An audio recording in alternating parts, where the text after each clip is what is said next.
पश्चिम Asia एक बार फिर से बारूद के ढेर पर खड़ा है। ईरान, इस्राएल और अमेरिका, इन तीनों के बीच हुआ सीज फायर कमजोर पड़ता दिख रहा है। हॉर्मुज़ जलयुद्ध बंद हो चुका है, तेल की कीमतें उछाल मार रही है और लेबनान में जंग तेज होती जा रही है। सवाल है, क्या दुनिया एक और बड़े युद्ध के मुहाने पर पहुंच चुका है? सबसे पहली बात हॉर्मुज़ स्ट्रेट की। ईरान की लेबनान पर इजरायली हमलों के जवाब में दुनिया के सबसे अहम तेल मार्ग हॉर्मुज़ जलमरुद्ध मध्य को फिर से बंद कर दिया गया। इस फैसले से वैश्विक बाजार में हड़कंप मच गया है और तेल की कीमतें लगातार बढ़ती जा रही हैं। एशियाई ट्रेंडिंग में ब्रेड क्रूड करीब 96.75 डॉलर प्रति बैरल पहुंच गया है। यानी असर सिर्फ मिडिल ईस्ट तक सीमित नहीं रहेगा, पूरी दुनिया इसकी कीमत चुकाएगी। ईरान का आरोप है कि अमेरिका ने सीज फायर के 3 बड़े नियमों को तोड़ दिया। ईरानी संसद अध्यक्ष मोहम्मद बाघेर गलीबाफ ने कहा, लेबनान पर हमले नहीं रोकना, ईरानी हवाई क्षेत्र का सम्मान न करना और यूरेनियम एनरिचमेंट के अधिकार में दखल देना, ये सब समझौते का उल्लंघन है।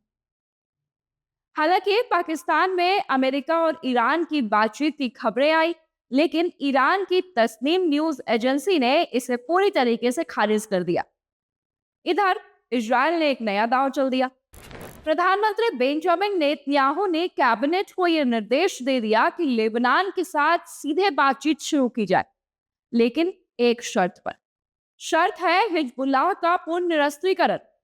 हालांकि हिजबुल्लाह ने इस प्रस्ताव को तुरंत खारिज कर दिया। नेता अली फयाद ने साफ कहा, पहले इजरायल हमले रोके और कब्जे वाले इलाकों से हट जाए, तभी कोई बातचीत संभव है। इस पूरे घटनाक्रम में अमेरिका भी सक्रिय है।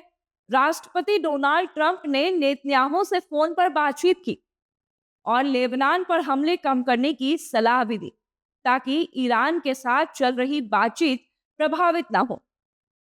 लेकिन दूसरी तरफ ट्रंप ने चेतावनी दी है कि अगर समझौता नहीं हुआ तो ईरान को दर्दनाक परिणाम भुगतने पड़ सकते हैं।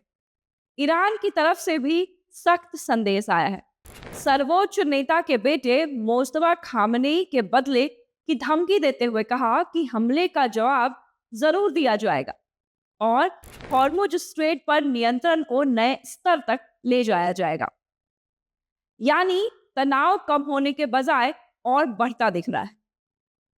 हॉर्मुज़ जलमरुद्ध में जहाजों की आवाजाही बाधित होने से कई देशों की चिंता अब काफी बढ़ गई है। साउथ कोरिया के करीब 26 जहाज अब भी फंसे हैं। इसी वजह से सियोल ने अपने पूर्व राजदूत को ईरान के लिए विशेष दूत बनाकर तेहरान भेजने का फैसला किया है। उधर सऊदी अरब के तेल उत्पादन पर हमलों का असर भी दिख रहा है। करीब 6 लाख बैरल रोजाना उत्पादन और 7 लाख बैरल पाइपलाइन सप्लाई प्रभावित हो चुकी है। यानी अगर हालात ऐसे ही रहे तो वैश्विक अर्थव्यवस्था पर एक बड़ा असर पड़ना तय है। अमेरिकी रक्षा सचिव पेटे हेगसेट ने यह साफ कहा है, अगर बातचीत असफल रही तो सेना फिर से लड़ाई शुरू करने के लिए बिल्कुल तैयार है। इसी बीच लेबनान में हालात बिगड़ते दिख रहे हैं। हवाई हमले और जवाबी कार्रवाई के बीच आम नागरिकों की मुश्किलें काफी बढ़ गई। मानवीय संकट गहराने का भी खतरा अब साफ दिखाई दे रहा है। अंतर्राष्ट्रीय समुदाय लगातार संयम की अपील कर रहा है, लेकिन जमीन पर हालात इसके बिल्कुल उलट नजर आ रहे हैं। तो सवाल अब यही है कि क्या कूटनीति इस टकराव को रोक पाएगी या फिर मिडिल ईस्ट एक बड़े युद्ध की तरफ बढ़ रहा है? क्योंकि अगर हॉर्मुज़ स्ट्रेट लंबे वक्त तक बंद रहा तो इसका असर सिर्फ पश्चिम एशिया नहीं बल्कि पूरी दुनिया पर पड़ेगा। आपका क्या कहना है? आपको क्या लगता है, ये युद्ध विराम सफल हो पाएगा या फिर एक नए और लंबे युद्ध की तैयारी शुरू की जा चुकी है? आप देख रहे थे नवचेतना टाइम्स और इस वीडियो में आपके साथ मैं हूं नेहा सिंह। देश दुनिया की तमाम खबरों और अपडेट्स के लिए देखते रहे। नमस्कार।